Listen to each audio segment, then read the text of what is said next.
Listening to the news, it's not hard to feel overwhelmed by reports of conflict, violence, humanitarian crises. But despite ongoing conflict in the Middle East, the migrant crisis, and what's described as increased instability in the United States, the world has actually become a more peaceful place over the past year. That's according to the 2017 Global Peace Index, released by the Institute for Economics and Peace, which is based in Sydney. The IEP ranks 163 countries, which accounts for more than 99.7% of the world's population. So how does one measure global peace? Here to answer that question and to help explain why the world's peace score is up, even though a record number of countries are experiencing terrorism, is the IEP's founder and executive chairman, Steve Killelea. Thank you for coming to RFI today. It's my pleasure to be here. Now, it must be a hell of a task. Tell us, how do you measure global peace? Is there a magic formula?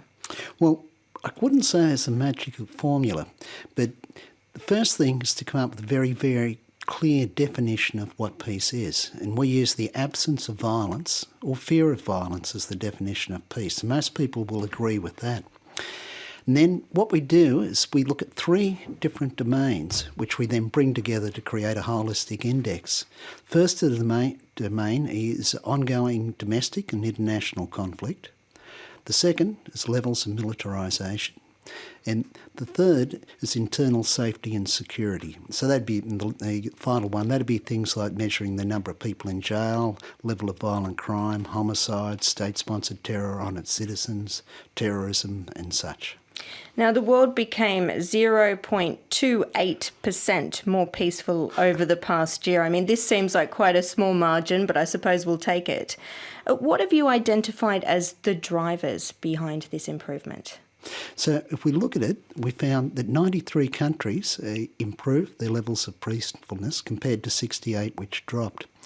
And there were three key factors behind that improvement. The first was a reduction in the number of countries involved in international conflicts. However, this has been offset by increased intensity in internal conflicts. And the big driver there was the reduction of the number of countries which have been active in Afghanistan. So if we went up to 2014, 50 countries were active. Then over 2014, 2015, that number has now dropped down to 4. So that's the first one. The second one's the level of homicides globally. That's particularly in Latin and South America. And that's the next thing which has come behind that improvement in peace. So let's look at the most peaceful places on Earth. Yeah. Iceland is top of the list. I think it has been since 2008. What's its secret? Well, I've spent quite a bit of time in Iceland since it became recognised as being the most peaceful place in the world. Now it's becoming a centre of a place for conferences, which I quite often get regularly invited to. But it's interesting, when you look into the history of Iceland, you can actually see why, and it's quite fascinating. So it's one of the harshest environments in the world to live. So people used to be able to go into other people's homes, even if they weren't there, and it's quite acceptable to go into the kitchen and put on a kettle and boil some tea. And that's because the environment's so harsh. Before modern transport, if you got caught in a blizzard, you'd head for the first place of safety, and whether the people were there or not. So that harsh environment built up a very, very solid community network. And even if we look back over history and we, let's say, go back and we look at people being burnt at the stakes for being witches or being against their current religious beliefs, very, very little of that actually occurred in Iceland. So it's got a history going back a long way of actually being peaceful. Oh, that's interesting. Love thy neighbour. But there is a lot of bad jokes you get about it, like, well, it's so damn cold, no one would ever want to go outside, would they? So behind Iceland, there's New Zealand, and after that, there's Portugal, which I think is an interesting case because it's seen a bit of a meteoric rise to third place. I think it was ranked 16th about 5 years ago. How has Portugal managed such a rapid improvement in peacefulness? Well, it's been across a whole range of different indicators. So political stability there has increased quite dramatically. The levels of crime, they've decreased quite substantially over the last 7 years or so. That's both violent crime and homicides. There's also been strong reductions in the level of military expenditure within the country as well. And now just widening that to the rest of Europe, while terrorism levels have increased in Europe, it does remain the most peaceful region on the planet. Nevertheless, your report links increased support for populist political parties to a slide in Europe's peace score. Can you elaborate on this? Sure. Well, the slide in the peace score is not necessarily related to the populist parties, but there is a concept called positive peace, and they are those attitudes, institutions and structures which create peaceful societies. That's a different measure than the Global Peace Index. So now, if we're looking at them, then this gives an indication of what the future peace of a country may be like. So what we've seen has been a fall in Europe in a number of key areas there. And they'd be the perception of corruption within society. That's particularly within politics. 70% of Europeans think their politicians are corrupt. And so that's a perception rather than necessarily reality. And that would compare to, let's say, NGOs or the military, where that rating would be about 25%.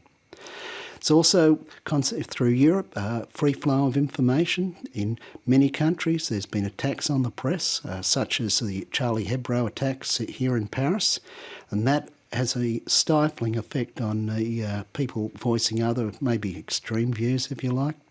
There's also been a concentration of the press, and there's also, in a number of countries, not necessarily France, but in a number of other countries, there's been restrictions on the type of information which can be put into the press as well, such as Hungary.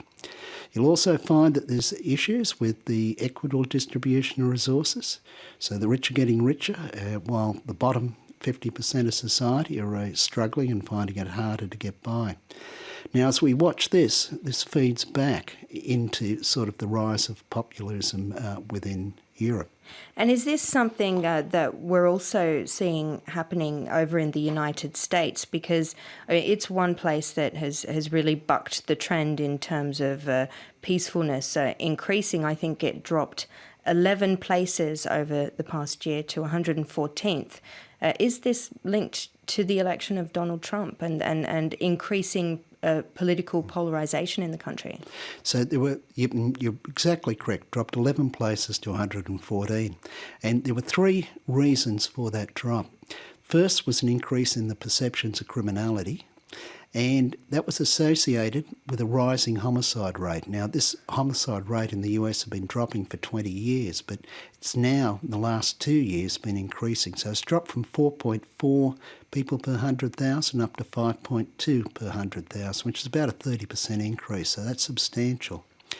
Now, the other area where the US dropped was in terms of what's the indicator called internal conflict, where it went from a 1, which is the best score, to a 2.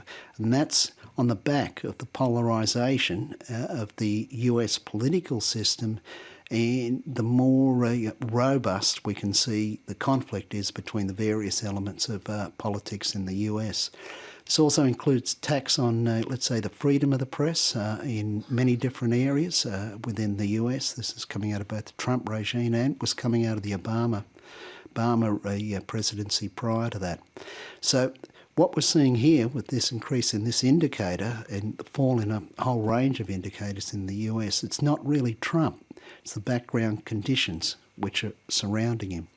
But if we look at positive peace, which I mentioned earlier on, attitudes, institutions and structures which create peaceful societies, the US in the last decade has had the 4th largest drop globally.